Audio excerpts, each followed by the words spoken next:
Hello, everybody. Welcome to Lakers Talk with Gerald, episode number 87. As you guys ride with me, because I am in the car riding along in Southern California, Lakers get that W. We get that win for the first time in 4-5 games because we lost 4 games in a row. But guess what? Even while losing 4 games in a row, who's number one in the Western Conference? I just want to ask that question. It's the Los Angeles Lakers. Yes, it is. Even while winning or losing 4 games in a row, we still are number one. So everybody just calm down on, being all trading everybody on the team. Because guess what? We're still the best team in the West. Okay? That's all that matters. Yeah. We'll get back on track. Just like any team, you're going to have some stumbles along the road. You can't just win all games in a year. We ain't going to win 33 straight and break all Laker records out there. Everybody, yeah. So, Lakers are back on track. We got a W against the Portland Trail Blazers. We won that 128-120. Man, dudes in this game, Kyle Kuzma, once again, starting to look like himself. Starting to ball out again. We definitely need him to stay like he's doing and get back on track. Kyle Kuzma keep doing like he's doing. That's what we expected in the beginning of the season. We expected Kyle Kuzma to be giving us these numbers, to be hitting these shots, and to be playing with swagger, and to be just balling out. So think about it. For most of the season, we've been doing so well like we've been doing without Kyle Kuzma being even close to what we thought he was going to be.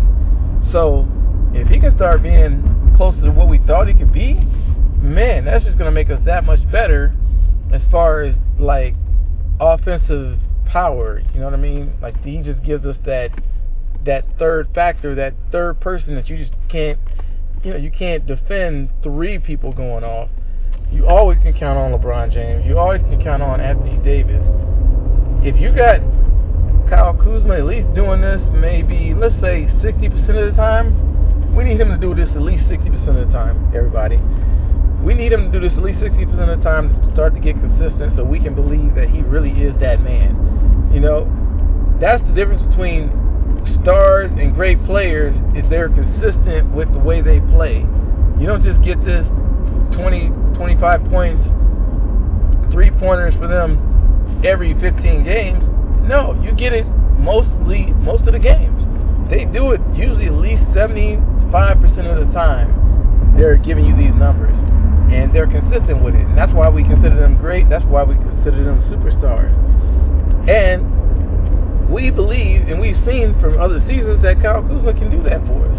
At least we've seen him look like he can be great. He's given us many flashes to show us that he can be great. He can be that man. And that's why we expected that of him this year. Now, Kyle Kuzma has been saying, and he's been quoted as saying that he's been finally fully healthy. And he said, when he's healthy, this is what he can do. And so you can see he believes in himself. If you look up, you can see that he dresses all these unique, very outfits, right? These unique outfits that, he might get clowned as soon as he get in the locker room. You can, but you know what? Only confident people wear things that are controversial. So he's wearing these outfits, controversial. You're looking at him like, whoa, who's wearing that? Who's dressing like that? But he's trying to say, like, look, I am the man. I got swag. I ain't worried about what you say about me. And the times that he wore these outfits, he comes in the game and he balls out. So you can't say nothing to the man when you come in there and ball out. You're like, oh, shoot. You dressed all with all this swag, and then you come and just ball out and score all these season high points.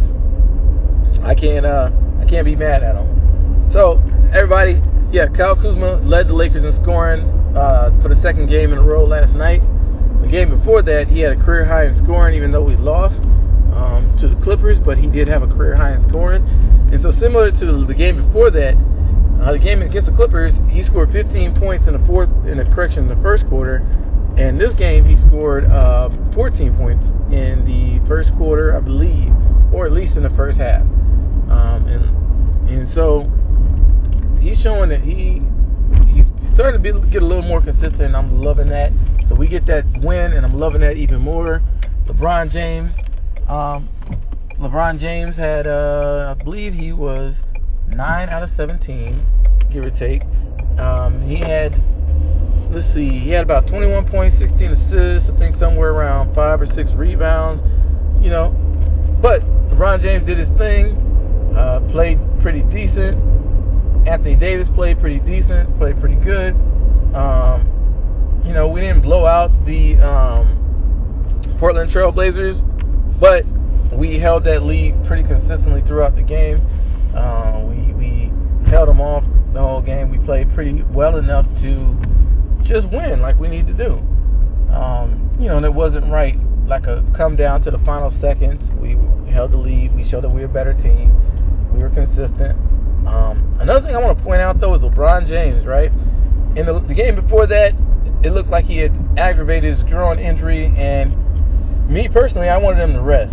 I wanted him to get some rest. I wanted him to rest that groin. I don't care how many games, even 5, 6, 7, 8 games. Yes, I was a little nervous because I didn't know how we were going to be if he were to do that, but I want him to rest out till he's back to 100% LeBron James, bullying ball, driving to the basket, driving and getting dunked. That's the LeBron I want back, and I don't want him to risk that groin.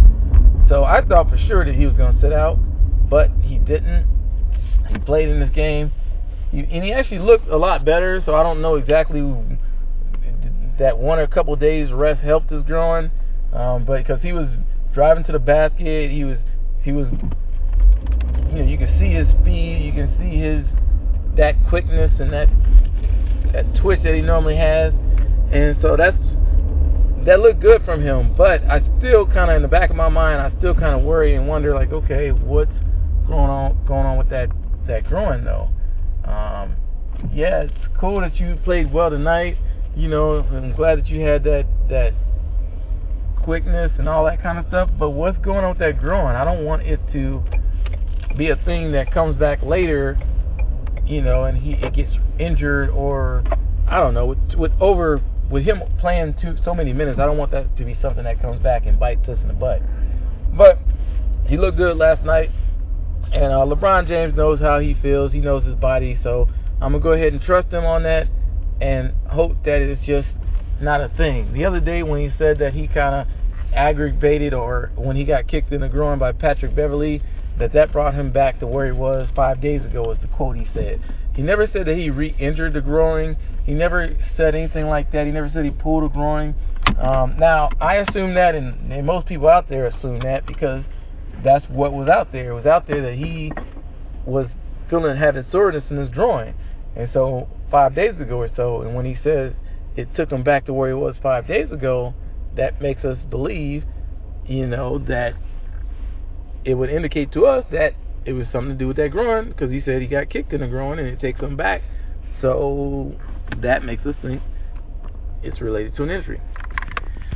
But everybody, look, the Lakers play a back-to-back game tonight against the Dallas Mavericks.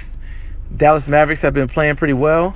Luka Doncic, I believe, is still out because he had I think he sprained an ankle a week or two back.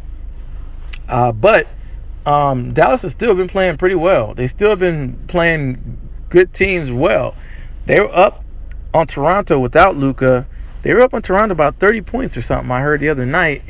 But Toronto did come back in the fourth quarter and get a victory against Dallas. But for them to be up 30 points against Toronto, who have been playing very well this year, without Luka, that says a lot. So don't expect this game to be an easy game. It's still going to be a tough game, and the Lakers can get this victory and should get this victory because we need it. We've been losing. But expect a good game tonight. I'm looking forward to it. Everybody, that's it. That's Lakers Talk with Gerald, episode number 87. I'm going to go ahead and wrap it up. And look forward to listening to you guys in the next episode. On our way to episode 100. We are almost there. All right, everybody. Appreciate you. I am out. Happy holidays. I am officially out.